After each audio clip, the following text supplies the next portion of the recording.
Flamengo só volta a jogar domingo, pega o Atlético Paranaense pelo Brasileirão. Você vai ver ao vivo na Globo, 4 da tarde. Flamengo que adotou uma medida importante para evitar lesões graves naqueles choques de cabeça que acontecem de vez em quando.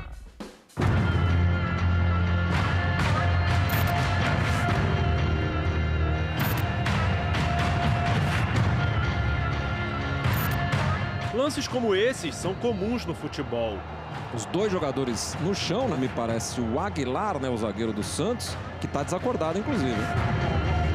Na última rodada do Campeonato Brasileiro, Hever, do Atlético Mineiro, e Diego Souza, do Botafogo, foram substituídos depois de sofrerem choques de cabeça. Cabeça com cabeça aí, hein?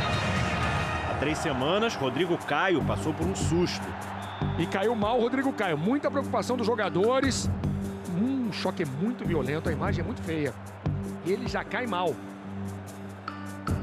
Dias depois de o zagueiro ser diagnosticado com uma concussão cerebral, o Flamengo se tornou o primeiro clube do país a adotar o protocolo internacional para esse tipo de lesão, usado há alguns anos por ligas profissionais americanas como a NBA e a NFL.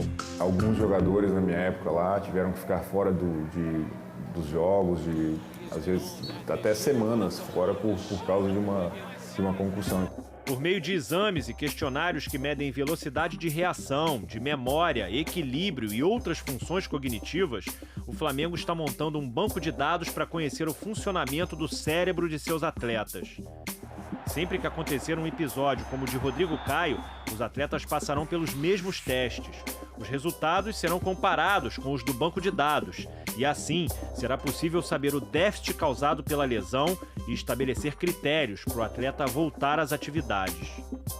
A concussão cerebral é um distúrbio das funções do cérebro associado ao trauma, que pode causar desde pequenas dores de cabeça até a morte. Só que os sintomas nem sempre são tão evidentes e tá aí o grande desafio.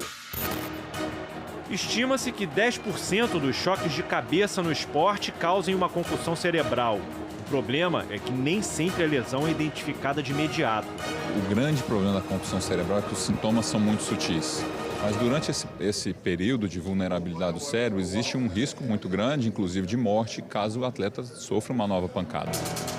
A sutileza dos sintomas explica reações como a de Iago Pikachu, do Vasco, que deixou o campo contrariado depois de ter levado a pior numa dividida com um jogador do Sport no Brasileiro do ano passado. Ficou bravo, revoltado. O médico não autorizou a volta do Pikachu. Quando o atleta desmaia, perde a consciência, isso naturalmente chama atenção. Mas a gente não pode esperar simplesmente o desmaio, a perda da consciência.